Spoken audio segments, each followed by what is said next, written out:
Victory at the Bastille unleashes the irrepressible torrent of revolution. The people had defied their king and won. There would be no turning back.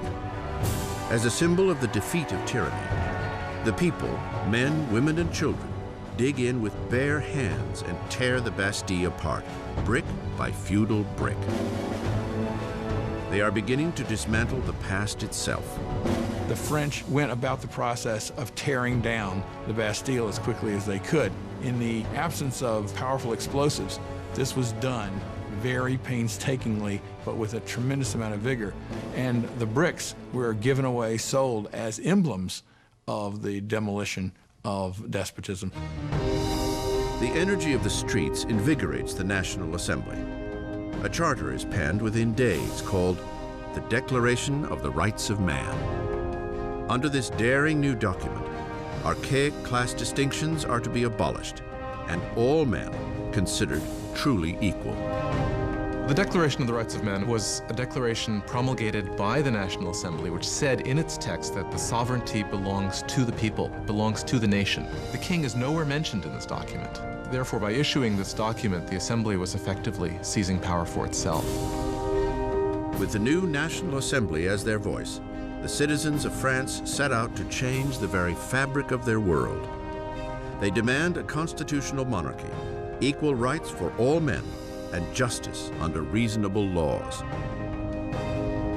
To provide a greater voice for the call of revolution, Robespierre demands increased freedom for the press, long muzzled under the old regime.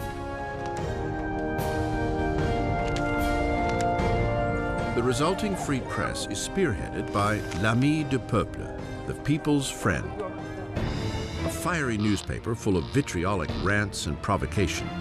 It is the brainchild of a former doctor, Jean-Paul Marat. After a string of unsuccessful careers, Marat found himself living in poverty, for a time finding shelter in the sewers of Paris. It was there he contracted a painful skin disease that now leaves him confined for long periods to a medicinal bath. A bitter and failed Marat finds in the revolution the perfect outlet for his venom. Jean-Paul Marat was just one of these professional malcontents. And unfortunately, revolutions do offer opportunity to professional malcontents. Marat took all of that bile, all of that resentment, and funneled it into a newspaper that became extraordinarily successful, L'Ami du Peuple. Marat was a man possessed of extraordinary anger. You just have to read the pages of his newspaper, The Friend of the People, to see this. In every issue, he displays a complete paranoid mentality. He sees plots everywhere. Everybody is plotting against the revolution, and the answer is very simple for him. The answer is blood. The answer is heads. Marat loathes the monarchy's relentless extravagance, even as poverty grips France, and needs only the slightest rumor to lambast the king and queen in his newspaper. On October 2nd, 1789, his anger boils over. Word reaches Paris that the king has thrown a party at Versailles, that the decadent royals threw the new tricolor flag, symbol of the revolution, to the ground and trampled it underfoot. Marat is enraged. He reports the insult in his paper, just as a new threat breaks. The king has again ordered troops to move into positions around Paris. With the coup at the Bastille still smoldering in the minds of the people, Marat frantically urges them to take action. People of Paris, it's time to open your eyes. Shake yourselves out of your torpor. Wake up. Once more, wake up. October 5th, dawn breaks to the furious ringing of bells. Women gather near City Hall to protest the shortage of bread. And now fear of the approaching royal troops mixes with anger as news of the king's offensive party circulates through the crowd. Soon, thousands are marching to Versailles, pikes and guns in hand. The women are taking their complaints to the king. The core of the crowd was made up of the famous poissardes, the fearsome fish ladies of the central markets, who were known for their brawny build and their fearlessness. They were equipped with large knives for scaling fish. They were hugely muscular because they carted boxes. You didn't want to tangle with these ladies. These are women of the poor quarters. These are poor women which are affected by the increased price of bread, by the scarcity of products, who suddenly begin to realize that they must act. It is quite extraordinary how these ordinary women, probably most of them couldn't even write their name, suddenly act as the protagonists of the historical process. Inside the palace, word of the approaching crowd of angry women reaches the Queen's chambers. Legend has it that it is at this moment that Marie Antoinette utters the most famous line she never said. Marie Antoinette did not say, "Let them eat cake." That is a myth. Marie Antoinette, unfortunately, probably never even noticed the poor people of her country long enough to make such a statement. As the mob of women gathers outside the gates, Louis understands that the revolution can no longer be ignored. It is being brought to his front door. He agrees to sign the Declaration of the Rights of Man, yet the crowd continues to grow throughout the night. By morning, 20,000 people are camped outside the royal palace. To close the centuries of distance between the king and his subjects, the angry mass demands that the king and queen move to Paris. Indecisive as ever, Louis is weak to respond. His hesitation would provoke a fury in the crowd and put the lives of the royal family in grave danger. When they don't get instant compliance with what they want, it really looks as if they're going to massacre the Queen. A wave of women break into the royal palace screaming for the blood of the Queen. They massacre the guards, decapitate them, and impale their heads on pikes. They were like banshees screaming throughout the palace, "Give me her entrails, give me her head, I want a leg, I want an arm." I think that they had grown so frenzied that if they had encountered her, they probably would have torn her to pieces.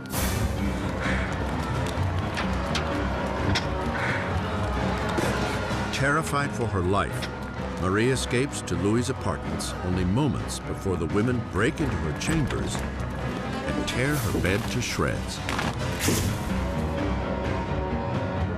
The king and queen are now at the mercy of the mob, and what the mob wants is a little attention from their king.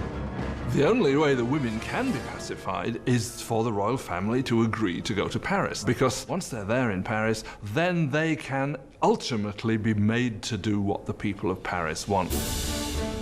They march 60,000 strong, leaving Versailles with carts and wagons overflowing with flour from the king's storehouses, flanking the royal carriage all the way to Paris.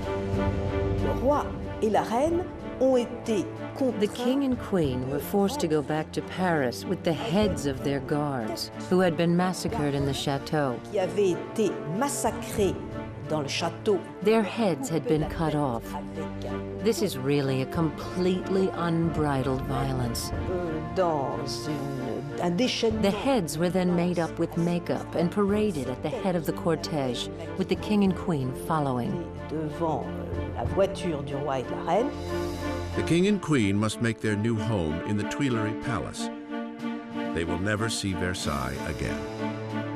Once the royal family moves to Paris, they are the prisoners of Paris. They know it. Everybody else knows it. There are great limits to what they can do or even dream of doing. They are the prisoners of the capital city, there's no doubt. Versailles is abandoned, and the assembly moves to Paris. Power is now with the people. France will have democracy, new laws, and a remarkable and unforgiving form of justice will make its debut on the revolutionary stage: the guillotine.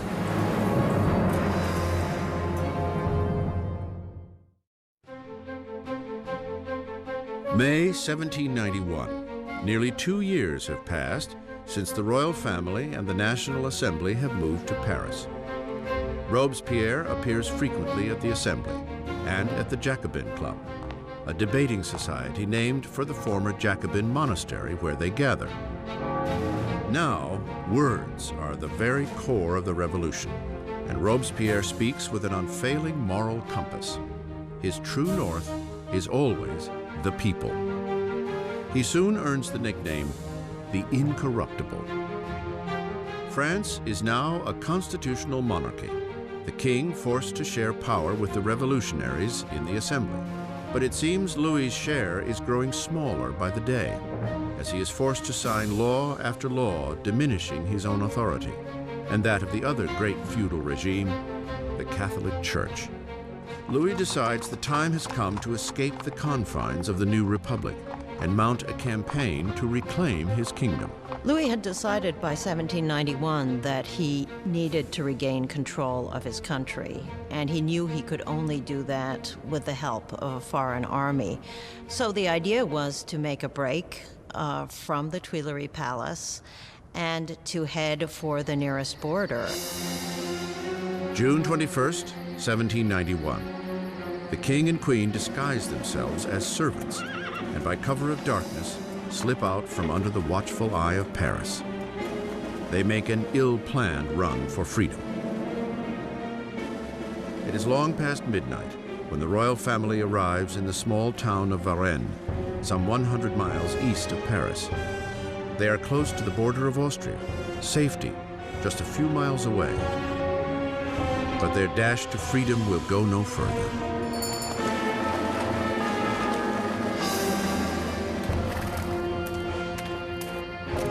Rumors of the royals' journey have preceded them to Varennes. A town official stops the carriage, demanding their passports.